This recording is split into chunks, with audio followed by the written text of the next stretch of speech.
वसल्लम फरमाते हैं, मैंने एक आदमी को देखा जिसका पेट इतना बड़ा है कि वो आदमी उठना चाहता है उठ नहीं सकता, चलना चाहता है चल नहीं सकता। मैंने जिब्रील अमीन से पूछा ये किस अजाब में मुसल्लत था? तो जिब्रील अमीन बताने लगे, अल्लाह के रसूल ये दुनिया में सूद खाता था, आज उस गुनाह का बदला दिया जा रहा है। जब इस हदीस को उलमा बयान करते हैं, जब इस वाक़ये को लिखने वाला लिखता है तो वो दुनिया के इंसानों को बताता चला जाता है। ये वाक़या पेश करने का मकसद ये है कि एक इंसान को पता होना चाहिए दुनिया में जो वो नेकी कर रहा है उसका बदला भी जन्नत में मिलेगा।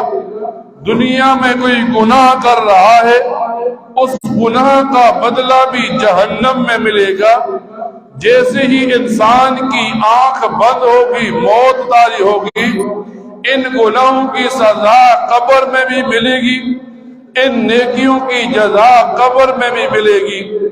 जब ये मेराज का वाकया बयान किया जाता है तो एक मुसलमान को झंझोड़ा जाता है, उसे बताया जाता है एक सच्चे इंसान की जिस पे हमने नबी माना, जिस पर हमारा ईमान है, जिसकी वजह से हम जन्नत के लिए उम्मीदवार खड़े हैं, वो जबान हमें बताती है गुनाह के बदले में सजा होगी, नेकी के बदले में जजा होगी।